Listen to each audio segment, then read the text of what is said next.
ನಾನು ನಿನ್ನೆ ನಿಮಗೆ ದೇರ್ ಈಸ್ ಮತ್ತು ದೇರ್ ಆರ್ ಈ ವಾಕ್ಯಗಳನ್ನು ಹೇಗೆ ಮಾಡುವುದು ಅಂತ ಹೇಳಿಕೊಟ್ಟಿದ್ದೆ. ಆ್ಯಕ್ಚುಲಿ ನಾನು ಈ ದೇರ್ ಸೀರೀಸ್ನ ಎಲ್ಲ ವಾಕ್ಯಗಳನ್ನು ದೇರ್ ಉಪಯೋಗಿಸಿ, ದೇರಿಗೆ ಅರ್ಥ ಇಲ್ಲ, ಇದನ್ನು ಡಮ್ಮಿ ಸಬ್ಜೆಕ್ಟ್ ಅಂತಾರೆ. ಇದು ಇಂಗ್ಲೀಷಲ್ಲಿ ಇದಕ್ಕೆ ಅರ್ಥ ಇಲ್ಲ, ನಮ್ಮ ಭಾಷೆಯಲ್ಲೂ ಅರ್ಥ ಇಲ್ಲ. ಇಂಗ್ಲೀಷಲ್ಲಿ ನಾವು ವಾಕ್ಯ ಶುರು ಮಾಡುವಾಗ ದೇರ್ನಿಂದ ಮಾಡ್ತೇವೆ, ಬಟ್ ಅದಕ್ಕೆ ಅರ್ಥ ಇಲ್ಲ. ಇದೊಂದು ಡಮ್ಮಿ ಸಬ್ಜೆಕ್ಟ್, ಬರೀ ಸಬ್ಜೆಕ್ಟ್ ಆಗಿ ಬರ್ತದೆ. ಈ ಸೀರೀಸ್ನ ಎಲ್ಲ ವಾಕ್ಯಗಳನ್ನು ಹೇಗೆ ಮಾಡುವುದು ಅಂತ, ಬೇರೆ ಬೇರೆ ರೂಪಗಳಲ್ಲಿ ಹೇಗೆ ಮಾಡುವುದು ಅಂತ ನಾನು ನಿಮಗೆ ಕಲಿಸಿಕೊಡ್ತಾ ಇದ್ದೇನೆ.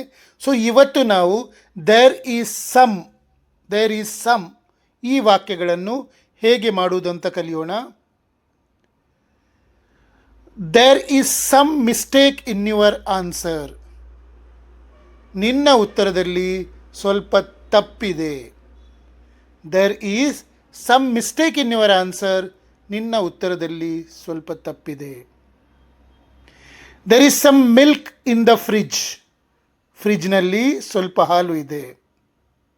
There is some ice cream for you. ನಿನಗಾಗಿ ಸ್ವಲ್ಪ ಐಸ್ ಕ್ರೀಮ್ ಇದೆ.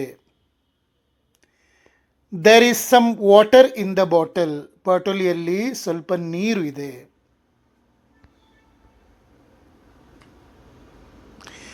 There is some food on the plate. ತಟ್ಟೆಯಲ್ಲಿ ಸ್ವಲ್ಪ ಆಹಾರ ಇದೆ. There is some money in my wallet. ನನ್ನ ವ್ಯಾಲೆಟ್ನಲ್ಲಿ ಸ್ವಲ್ಪ ಹಣ ಇದೆ. There is some work left to do.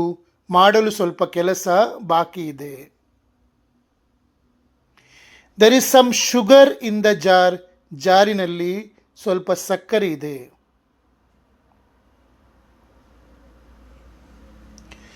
There is some coffee in the cup. ಕಪ್ಪಿನಲ್ಲಿ ಸ್ವಲ್ಪ ಕಾಫಿ ಇದೆ. There is some space in the car. ಕಾರಿನಲ್ಲಿ ಸ್ವಲ್ಪ ಜಾಗ ಇದೆ.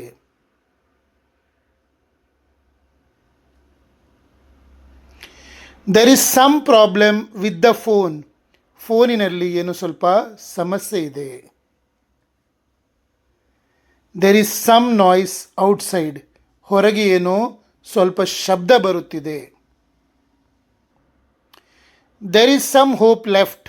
ಸ್ವಲ್ಪ ಭರವಸೆ ಬಾಕಿ ಇದೆ. ನಿಮಗೆ ನಾನು ಕಲಿಸೋದು ಇಷ್ಟ ಆದರೆ ನನ್ನ ಪೇಜ್ ಫಾಲೋ ಮಾಡಿ ಮತ್ತು ಶೇರ್ ಮಾಡಿ. ಮತ್ತು ಯಾರಿಗಾದರೂ ನನ್ನ 3 ತಿಂಗಳ ಕಂಪ್ಲೀಟ್ ಸ್ಪೋಕನ್ ಇಂಗ್ಲೀಷ್ ಕ್ಲಾಸಿಗೆ ಸೇರಲಿಕ್ಕಿದ್ರೆ ನನಗೆ ಕಮೆಂಟ್ನಲ್ಲಿ ಕೆಳಗೆ ತಿಳಿಸಿ, ನಾನು ರಿಪ್ಲೈ ಮಾಡ್ತೇನೆ.